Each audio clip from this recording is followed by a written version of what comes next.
All right, guys, we have a passing to talk about. This one deserving its own video.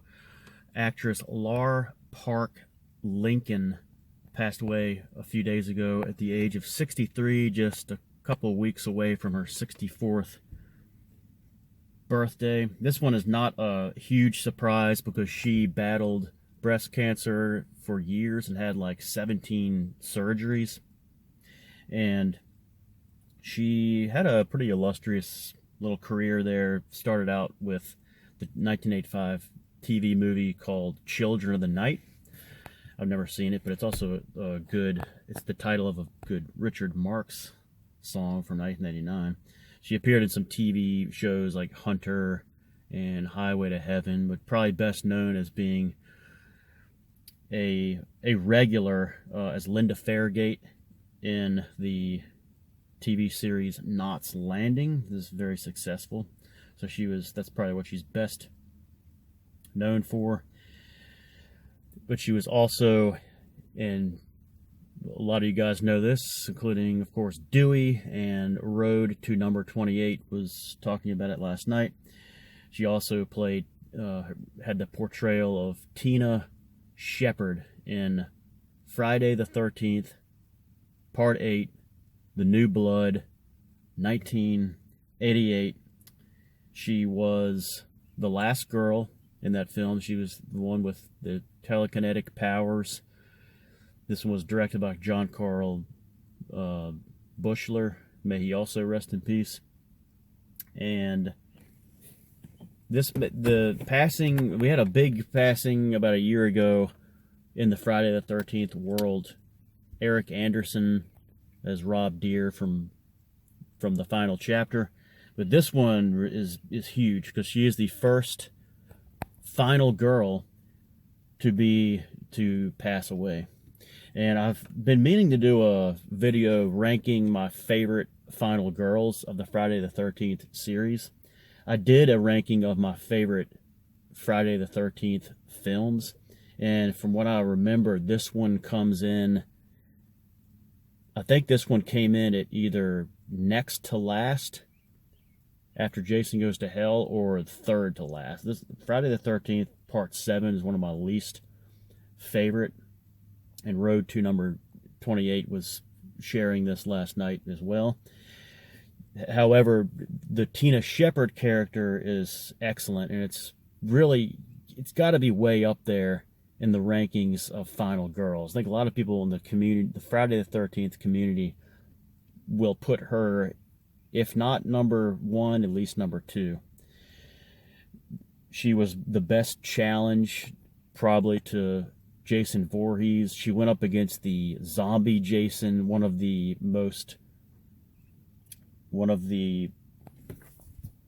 strongest, most devastating incarnations of Jason Voorhees, and it was the first one played by Kane Hodder. And her love interest in that story, in that film, played by Kevin Spirtus, is definitely one of my least favorites.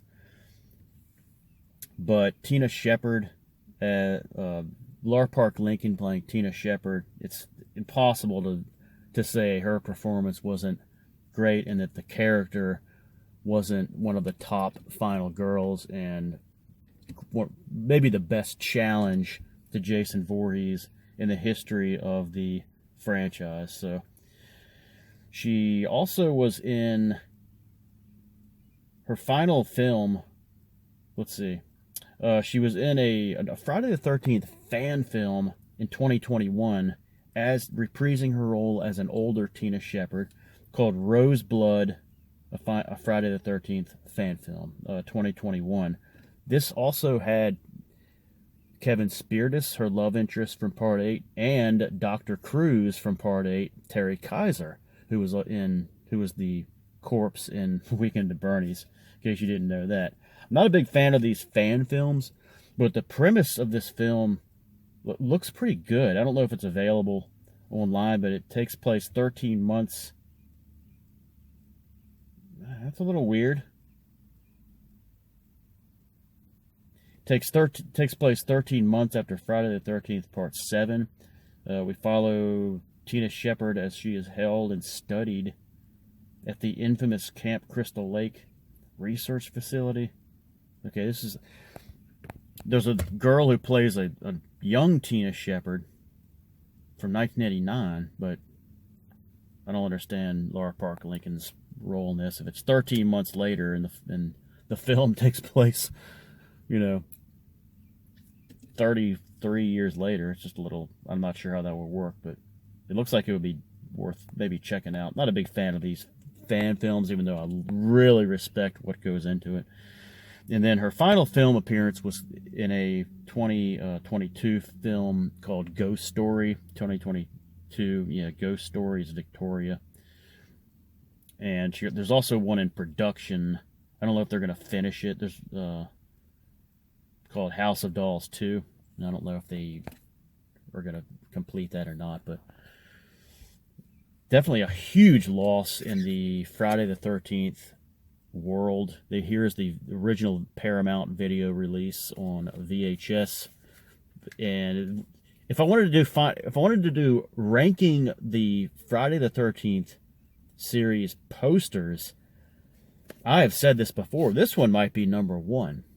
Even though it's one of my least favorite films, this might be number one. That's an awesome movie poster, don't you think? It's got I guess this represents Tina Shepard and then Jason, and it's just really, really a powerful poster. But you look on the back, you can see Kane Hodder there as Jason, and you can see Kevin Spirtus, and there's Tina Shepard. There's Lar Park Lincoln. Did a very good job in this film. Rated R.